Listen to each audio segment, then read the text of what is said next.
Amerika itu jauh lebih kuat dari Iran. Tapi Iran masih bertempur di hari ketiga. Karena Iran itu nggak didesain buat menang dalam perang konvensional. Mereka didesain untuk ngebuat siapapun yang nyerang mereka nggak bisa menang juga. Let's go kita breakdown seberapa kuat Iran sebenarnya. Pertama, kekuatan konvensional Iran. Global Firepower 2026 menempatkan Iran di posisi ke-16 dari 145 negara secara global. 610.000 personel aktif ditambah 350.000 cadangan. Hampir 1 juta orang yang bisa dimobilisasi. Tapi, ada 2 hal yang perlu diluruskan. 1. Dalam ranking kekuatan keseluruhan kawasan Timur Tengah, Iran ada di posisi 3, di bawah Turki di posisi 1, dan Israel di posisi 2. Personel banyak bukan berarti yang paling kuat. 2. Budget militer Iran itu masih diperdebatkan. SIPRI mencatat 7,9 miliar US dollar secara resmi. Tapi, Iran Open Data Center memperkirakan angkanya itu hampir mendekati 17 miliar US dollar. Karena banyak pengeluaran IRGC yang nggak dilaporkan secara transparan. Dibandingkan dengan Amerika Serikat, gapnya itu masih ketara banget gedenya di angka manapun yang kamu pakai.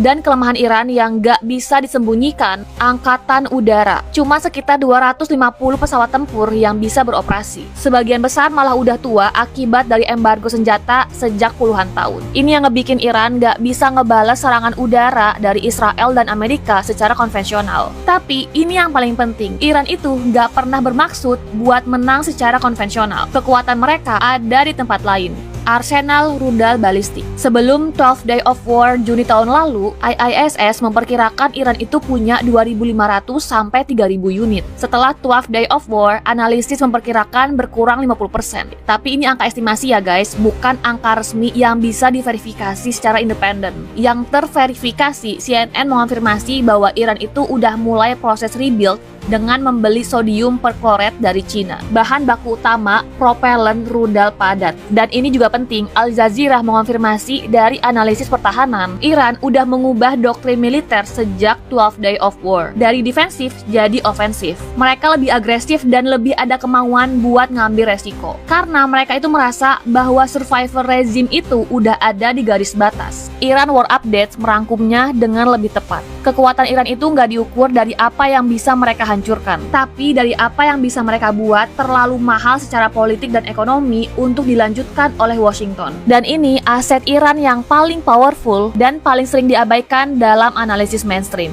Small Wars Journal, jurnal strategis militer yang dipakai buat analisis pertahanan profesional, Operation Epic Fury mungkin berhasil menghancurkan infrastruktur nuklir Iran. Tapi yang nggak bisa dihancurkan dari udara adalah proxy network yang udah dibangun selama 40 tahun. Ini Axis of Resistance, jaringan kelompok bersenjata lebih dari 7 negara. Hezbollah di Lebanon sebelum operasi besar Israel 2024, mereka punya lebih dari 150.000 roket dan 30.000 sampai 50.000 fighter. Kapabilitas mereka berkurang signifikan sejak Nasrullah dibunuh dan sejak operasi Israel 2024-2025. Tapi jaringannya masih ada. Houthi di Yaman yang udah bisa produksi senjata sendiri udah nggak perlu lagi suplai dari Iran. Dan milisi Irak yang udah tertanam dalam struktur keamanan negara Irak sendiri. Sekarang kita ngomongin sekutu, dan ini adalah realita pahit bagi Tehran saat ini. 2 sekutu terbesar Iran adalah Rusia dan Cina. Keduanya kecam serangan Amerika Serikat dan Israel dengan sangat keras. Tapi CNBC mengonfirmasi kemarin kalau dari keduanya itu belum ada satupun yang kasih bantuan material ke Iran. Alasannya kenapa? Rusia itu lagi negosiasi perdamaian Ukraina sama Trump. Gak mau rugiin itu. Cina punya 80% kebutuhan energinya dari Gulf States, termasuk Saudi Arabia dan UAE yang lagi kena serangan Iran sendiri. Beijing gak akan ambil resiko hubungan ekonomi senilai ratusan miliar US dollar demi Tehran. Kesimpulan dari CNBC dan Chatham House, sekutunya hadir hanya dalam kata-kata, gak dalam kapabilitas yang berarti di lapangan. Kesimpulannya, secara militer, Iran itu nggak bisa mengalahkan Amerika Serikat dan Israel dalam perang konvensional. Ini fakta yang nggak bisa dibantah. Tapi mengakhiri perang dengan baik gak berarti harus menang secara militer. Strategi Iran adalah cost imposition. Buat perang ini terlalu mahal secara politik dan ekonomi untuk Amerika lanjutkan. Ada 3 kondisi yang bisa mengubah mengubah kalkulasi Washington. Yang pertama, korban terus naik sampai Kongres dan publik Amerika gak bisa terima lagi. 6 tentara tewas dan 2 kedutaan diserang. Yang kedua, Selat Hormuz tetap ditutup sampai ekonomi global terdampak cukup parah dan sekutu Amerika Serikat tekan Trump buat berhenti. Yang ketiga, kepemimpinan baru Iran mengirimkan sinyal yang meyakinkan bahwa Trump bisa dapatkan kemenangan secara politik tanpa harus menghancurkan Iran sepenuhnya. Yang aku share di sini udah